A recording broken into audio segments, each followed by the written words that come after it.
शुरुआत MCL funding status के साथ। तो दोस्तों, एमसीएल फंडिंग के लिए अब एक स्वतंत्र यंत्रणा व्यवस्था का निर्माण हो चुका है।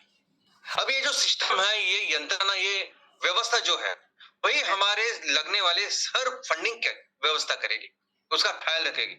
हमारे सभी बायोकोल के प्रोजेक्ट्स, बायोफ्यूल के प्रोजेक्ट्स, एमकोल, एमसीएनजी के प्रोजेक्ट्स, उसके लिए फंडिंग की व्यवस्था ये करेगी। उसी के साथ सभी ऐसे एमएसए जो शायद अभी इस प्रोजेक्ट्स के लिए तैयार नहीं है, लेकिन वो आज इमीडिएटली कौन से बिजनेसेस कर सकते हैं, उसके लिए फंडिंग की व्यवस्था ये करेगी।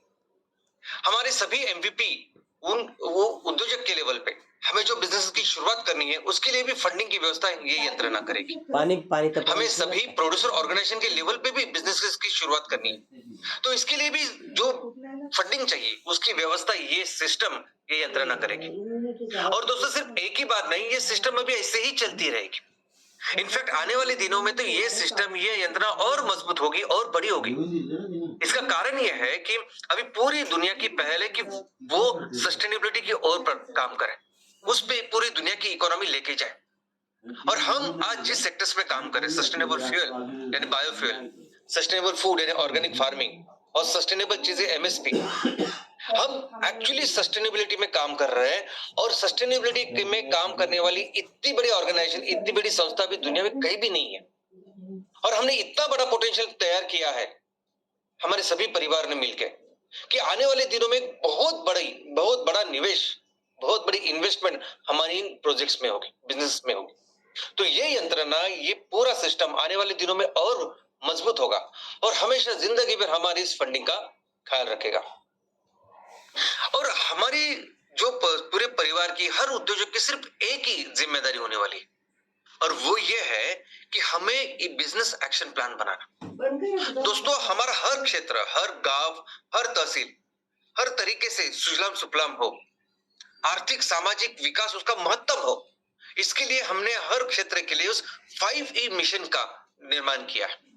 हमें हर क्षेत्र के लिए, हर ग्राम पंचायत, हर तहसील के लिए उस 5E मिशन के जो 5 जो हमारे ऑब्जेक्टिव्स हैं, लक्ष्य है, उसको पूरा करना है। और वो तरीका क्या है? तो बिजनेस का तरीका है। बिजनेस के माध्यम से हमें इस 5E मिशन को पूरा करना है, हमारे क्षेत्र को सुजलाम सुफलाम बनाना है। यानी हम जिस गांव में रहते हैं, तहसील में रहते हैं, वहां कैसी एग्रोक्लाइमेटिक कंडीशन है, वहां किसान आज क्या उगाता है और क्या उगा सकता है, क्या तैयार कर सकता है, और उससे कौन सा प्रोडक्ट हम तैयार कर सकते हैं। हमारे लोगों के पास कौन से स्किल है, हमारी महिलाएं क्या तैयार कर सकती है, ऐसे कौन सा प्रोडक्ट है जो हम इनकी सहायता से तैयार कर सकते हैं। हमारे यहाँ, हमारे आजू बाजू, हमारे तहसील में जो मार्केट है, जो बिजनेसेस चल रहे हैं, हमारे आजू बाजू के तहसील में, शहरों में जो बिजनेसेस चल रहे हैं, उसमें कौन से वो गैप है, कौन सी वो अपॉर्चुनिटी है कि जहां उस गैप पे, उस अपॉर्चुनिटी में हम ये प्रोडक्ट तैयार करके, बिजनेस का निर्माण करके उसको पूरा कर सकते हैं। और इस पूरे प्रक्रिया में हम अपने लोगों को 100% रोजगार का निर्माण कर सकते हैं। इस पूरे प्रक्रिया में हम हमारे किसानों का, महिलाओं का सक्षमीकरण कर सकते हैं। हम अपने क्षेत्र को ऊर्जा में स्वयं पूर्ण कर सकते हैं, अपने क्षेत्र का सबसे ज्यादा आर्थिक और सामाजिक विकास कर सकते हैं। और सबसे महत्वपूर्ण, ये करते करते हम पर्यावरण का ख्याल रख सकते हैं। तो वो कौन से बिजनेस है, इसकी पढ़ाई करना, इसके लिए एक्शन प्लान बनाना, और ये एक्शन प्लान तैयार अपने लोगों के लिए करना, यही अभी हमारी जिम्मेदारी। क्योंकि एक बार ये एक्शन प्लान तैयार किया हमने, तो इसको एग्जीक्यूट करने के लिए जो फंडिंग है, तो वो व्यवस्था करेगी जो मैंने कही। और वैसे ही व्यवस्था अभी हर एक चीज में, हर एक बिजनेस में वो प्रोफेशनल करेंगे। यानी अगर आप डिसाइड करते हो कि हमारे यहाँ टेक्सटाइल, वस्त्र उद्योग में काम करना है, तो वस्त्र उद्योग में कौन से प्लांट मशीनरी लगेंगे, कौन सी इंजीनियरिंग होगी, क्या काम करे, तो वो एक्सपर्ट देखेंगे। यानी जो भी अलग अलग व्यवस्था, अलग अलग बिजनेसेस हम सोचेंगे, हम अपने क्षेत्र के लिए तैयार करेंगे, उसका एग्जीक्यूशन हमेशा उसके प्रोफेशनल्स करेंगे, अपनी तरफ हम उसमें नहीं जाएंगे। तो हमारी जिम्मेदारी, हमारा काम एक ही है कि उसकी पढ़ाई करना और हमारे क्षेत्र को ज्यादा से ज्यादा आर्थिक और सामाजिक रीत्या डेवलप करना। और दोस्तों, इस बिजनेस के आधार पर हम कई सारे हमारे देश के जो आर्थिक, इकोनॉमिक जो इश्यूज हैं, वो भी सॉल्व करने वाले। और ऐसे ही एक इश्यू मैं आज आपके सामने रखने वाला हूं। दोस्तों, हमारे देश में एग्रीकल्चर खेती सबसे महत्वपूर्ण चीज है। उसका कारण यह है कि हमारा देश के आर्थिक और सामाजिक विकास इस खेती के ऊपर डिपेंडेंट है। आज पूरी दुनिया की सबसे ज्यादा आबादी हमारे देश में रहती है।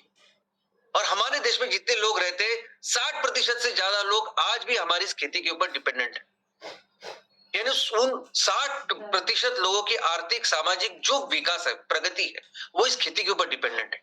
लेकिन सिर्फ उनकी नहीं, हमारे देश की जीडीपी, हमारे देश के बाकी सभी सेक्टर्स इस खेती के ऊपर डिपेंडेंट है। वैसे देखा जाए तो खेती का जो कंट्रीब्यूशन है जीडीपी में वो सिर्फ 18% है, लेकिन बाकी जीडीपी पूरी तरह से एग्रीकल्चर के ऊपर डिपेंडेंट है। जिस साल खेती अच्छी होती है हमारा जीडीपी अच्छा होता है, जिस साल खेती अच्छी होती है हमारे बाकी जो क्षेत्र है वो अच्छे काम करते हैं। तो इतनी महत्वपूर्ण खेती है हमारे देश के आर्थिक विकास के लिए। लेकिन इतना होने के बावजूद हम जितनी खेती की डेवलपमेंट या प्रगति होनी चाहिए वो होते हुए नहीं देख रहे हैं। और इसका प्रमुख कारण है मार्केट। इसका प्रमुख कारण है कि आज अगर किसान मेहनत करके, पैसे लगा के, निवेश करके अगर कोई फसल उगाता है तो उसको ये पता ही नहीं कि उस फसल के क्या दाम मिलेंगे मुझे। कुछ ऐसी